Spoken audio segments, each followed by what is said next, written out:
Alrighty then, welcome back to your 34th tutorial, and in this tutorial, I'm going to be talking to you guys about spotlights, some of my favorite types of lights in the UDK.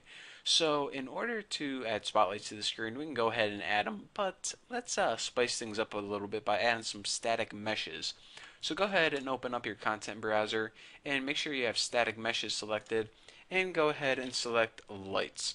Again, you don't have to do this, but I just want to add a little flavor. This one looks pretty cool, but I want something a little bit different.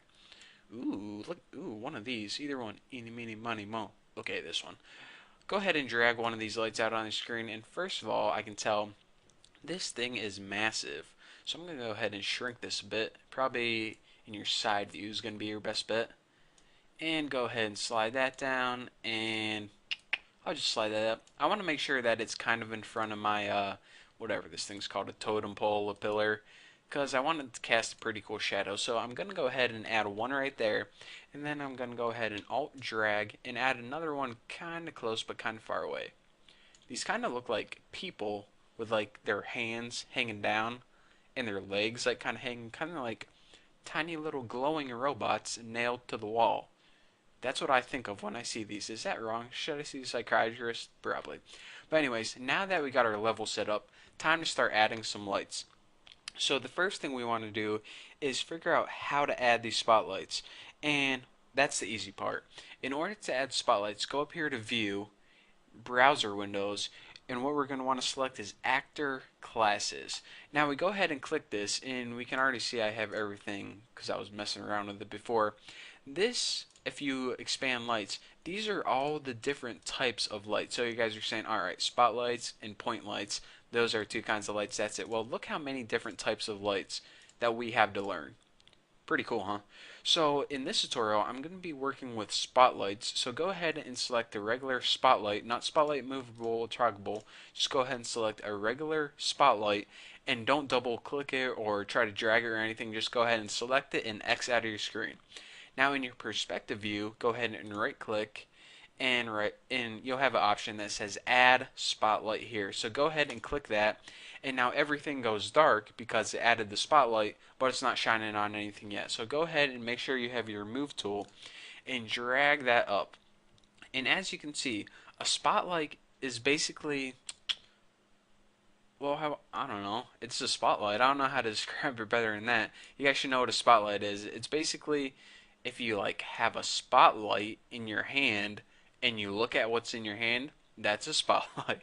I mean, for real, I can't explain it better than just looking at it. You can see what it does. It's different than like a light bulb where it kind of goes in every direction and it kind of shines on a certain point. So yeah, that's kind of a better explanation. So with that being said, I want to go over one thing. There are a couple properties that we have to watch out for, or a couple common properties when dealing with spotlights. So go ahead and with your spotlight selected, hit F4, and this is going to bring up your properties window, but check it out. If you go ahead and expand light component, you're going to have a special section for spotlight component. Now you're going to have two main properties that you need to watch out for. The first one is inner cone angle, and the second one is outer cone angle.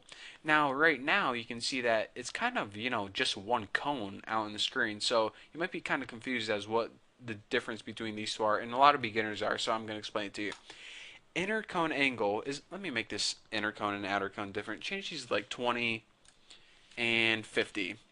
So now whenever you look on your screen, you can see that you get two distinctive cones. You get your inner cone, which is right here, and you get your big outer cone that surrounds it. Now, it may be a little hard to tell what's going on just by looking at this, but it's basically this. Whenever you're setting up your light, your inner cone is like your hot spot. That's the brightest spot of your light. Now the outer cone is kind of like the point where it starts fading off. So think of your light more of like a gradient where the inner cone is going to be the deepest, brightest color, and your outer cone is pretty much where you want it to fade off. And again, how the UDK works, it isn't going to exactly end at this point because it calculates, light bouncing off of different stuff, but it's going to give you a general idea of how your light's going to work. So again, the inner cone, just pretend, let's just call this the bright spot, and the outer cone, we'll call this the fall off cone. So go ahead, and once you got that, set up how you want it. I'm going to set mine at 2050 if you want to follow along. Just go ahead and X out of that. And now what we need to do is I want to set up this spotlight so it kind of sits right on top of these little static meshes, because these are just static meshes or 3D's model with glowing material. If we were to play the game right now, as you can see, it doesn't really give off any real light, at least not the effect that I'm going for. So I'm going to take this spotlight and position it right on top of one of these. So in order to do that, probably your front view is the best bet. Go ahead and rotate this somewhere around 90 degrees. Looks pretty close. And now what I want to do is, in my top view, position this right about there. And also in my front view, slide it down a bit. It might be even easier if I did that in my side view, but this is good for now. And another thing that you probably want to watch out for is whenever you're positioning these lights, make sure that you don't put them right inside your static mesh, because look what happens to my light whenever I want to do that. Keep an eye on my perspective view, and I'm going to drag this into my static mesh. You're going to say, alright, it'll probably be good if I position it right inside, like right there. Well, as soon as your light gets behind your static mesh, and even if it's like half and half, it's going to shut off because the static mesh is going to be blocking the light source from entering your map. So make sure it doesn't sit exactly inside it like you might think, but push it out away from it a little bit. Again, the player isn't going to notice a difference, and it's going to achieve the effect you're going for. So basically, I got my light shining exactly how I want to. If I were to play this game, it would look like the light is coming right from this point right here. So now, I'm going to change a couple more properties. Actually, one thing I want to notice is this. Alright, so I'm playing this game, and I notice this. The static mesh in the material that's on here is kind of like a dark blue material, and this light that's coming off is kind of like a plain white light. So I probably want to change that to make sure this light that's coming off is kind of blue. So go ahead, select your light, hit F4 to change the light properties, and we're done with the spotlight component, so we can go ahead and minimize that. And in your point light component, or excuse me, your light component, I was still on my last tutorial there, go ahead and select the light color. Now what we could do is we could go ahead and scroll up here to blue and try to get the exact blue that we're looking for. Like that might be pretty close right there. Or a better way, whenever you're working with lights and static meshes, it's probably best to do this. Go ahead and select this eyedropper, and now you can hold this anywhere around on your screen. And check it out. If we hold it over this green right here, our light's going to turn green. If we hold it over this blue right here, it's going to turn blue. Red right here, red. But we want to select this blue right here. So go ahead and select somewhere in your light right here. And by the way, look at what's going on my screen right now. The color is changing, and that's because usually we won't get this, but that's because if we go ahead and X out of here and took a look at my static mesh, we notice that it's actually, the material is pulsating up and down. The way they have the material set up is that it emits a different color, and we're going to be learning how to do that in the upcoming tutorials, but usually your lights aren't going to pulsate. You can just go ahead and select your color. So that's why my light is changing, but usually you just hold the eyedropper over a piece of your map and it's going to be one color. So go ahead and hit F4. Oh, it already opened it up for me. And select the light color, select your eyedropper, and you hold it over whatever piece of your map you want to achieve. And say I want to achieve this right here, this cool blue color, I would hold over that, but since I'm coming from this light, I'm just going to go ahead and select that right there, and it's going to give me a nice light blue, the same exact color as this light right here. So now I can go ahead and X out of that. Actually, what I need to do is press apply right there, hit OK, and now I get my light the same color as this light right here.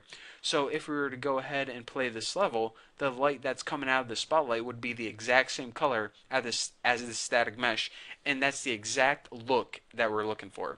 So what we want to do before we X out of this tutorial is, this light is set up, and all we need to do is alt drag this over to the other light, and now both our lights are set up, so we can go ahead and build this level. And I'm going to go ahead and play it and show you guys a real quick example of using spotlights in combination with static meshes, how they look when your level is finally put together. So go ahead and close out of this, and I'm just going to go ahead and hit play from here, and check it out. It looks like a light is coming right from that, and again, if you wanted to make it more customize it a little more, you might want to change the settings on that outer and inner cone to make the hotspot. Actually, I probably would want it more, how would I say this? More focused instead of more wide. This is more like point lightish right now, but you can mess around with it if you want. I just wanted to give you guys a real basic, rough draft of how to work with spotlights.